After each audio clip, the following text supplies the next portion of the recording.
কি খুব বেশি হতাশ? কেন, কিসের জন্য হতাশ? না মানে কোনো সুরা হইল না। নিগারার লগে উগান্ডার ভাইয়ের বিয়া হইল না, আবার বিয়াটা ভাঙলও না। আমি মনে করছিলাম উগান্ডা ভাই তোমারে নিয়ে সোজা কাজী অফিসে গিয়া বিয়া করে ফেলাবে। কইছিল আমারে, আমি রাজি হই নাই। রাজিও নাই? কেন রাজি হবো কেন? আমি ফালতু নাকি? আরে বিষয়টা তো ফালতু আফালতুর না, বিয়েটা করলেই পারতা। তারপর আব্বাস বেগের চাপ সামলাই তো কে? তুমি? সে তো তার পোলার সম্পত্তি থেকে বঞ্চিত করতো, ত্যায্য করতো, তখন সে সংসার চালাইতো কেমনে? টেডিরে যখন আমি বিয়ে করছিলাম তখন টেডিও কিছু আসিল না, বেকার আসিল। মেলা কষ্টে দিন পার করছে। খলিল ভাইয়ের কাছ থেকে টাকা পর্যন্ত ধার নিচ্ছি। এ নিয়ে টেডির লগে মনোমালিন্য পর্যন্ত হয়েছে। শেষে ফলটা কি হয়েছে ভাবি? দেখছো তো, টেডি ভাই কিন্তু তোমার সাথে আর নাই। পরিবারের অমতে বিয়ার ফল কখনো ভালো হয় না। আর তোমার অবস্থা দেখে না আমি আর বিয়ে করার সাহসও পাই না। টেডি ভাই তো তাও তার পৈতৃক সম্পত্তির কিছুটা হইলেও পাইছিলেন, কিন্তু ওখানটা ভাই তার কিছুই পাইব না।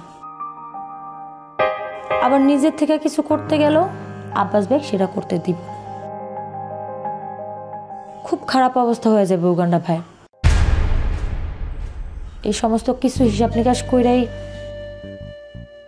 অন্ধ প্রেম বিয়া পর্যন্ত করায়। হিসাবের প্রেম কোনোদিন বিয়া পর্যন্ত করায় না রুহি। আমার আসলে আর বিয়ার সাথে করার ইচ্ছা নাই ভাই। যার সাথে এই সম্পর্কে জড়াই কোনো না কোনো একটা ঝামেলা হয়। প্রেম বিষয়টাই এমন, যেখানে ঝামেলা সেখানেই প্রেম হয়। এই জন্যই তো কয় সাহসী মানুষের লাগা প্রেম, কাপুরুষের লাগা না।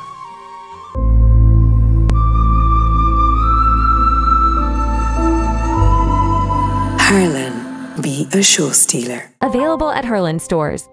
বাদ দাও তো, অন্য কথা থাকলে কও। আর কি কম, আমি ভাবছিলাম উগান্ডা ভাইয়ের লগে তোমার বিয়া হইব, আমিও তোমাকে বাড়ি থেকে চলে যাবো। রাগের মাথায় একটা কথা কইছি আর ওটা ধরে আসো না। নিজের বোন না তো। নিজের বোন মনে না করলে তখনই চলে যাইতাম, তোমার কথা ভাবতাম না। আমার বাপরে তো বেশি দিন পাই নাই, তবে বাপের একটা কথা আমার এখনো স্পষ্ট মনে আছে। আব্বা কইছিল রাগের মাথায় একটা মানুষের যা ইচ্ছা তাই করবা, কিন্তু কোনোদিন তারে বাড়ি থেকে চলে যেতে করবা না, তাইলে বাড়ির রহমতের ফেরেশতা থাকে না। আমার বাড়ি থেকে রহমতের ফেরেশতা অনেক আগেই চলে গেছে ভাবি। বাদ দাও তো, খামাখা এখানে বসে থাকো না, কামের কাম কিছু করো। কামের কাম যদি কিছু করতে না পারো, এই যে শুনো, তুমি আমার লগে থাকো, আমার লগে থাইকা কাজ শেখো।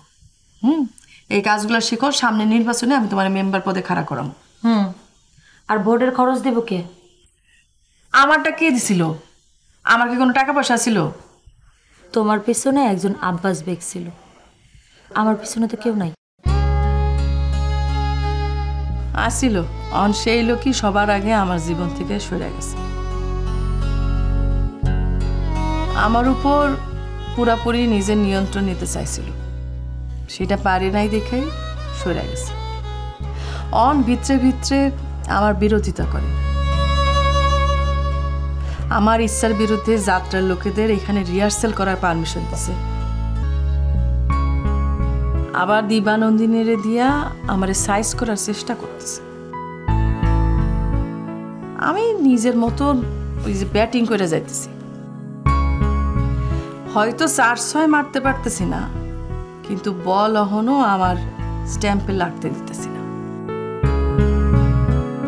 আচ্ছা যাই হোক, দুঃখের কথার তো শেষ নাই, বাদ তো। আচ্ছা আমি এখন যাই।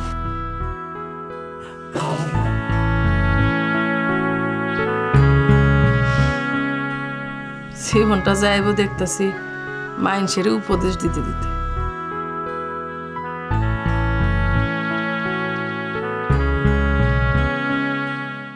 বকুলপুর টিভিতে প্রচারিত হওয়ার পূর্বেই সম্পূর্ণ নতুন এপিসোড দেখুন শুধুমাত্র দীপ্ত প্লেতে।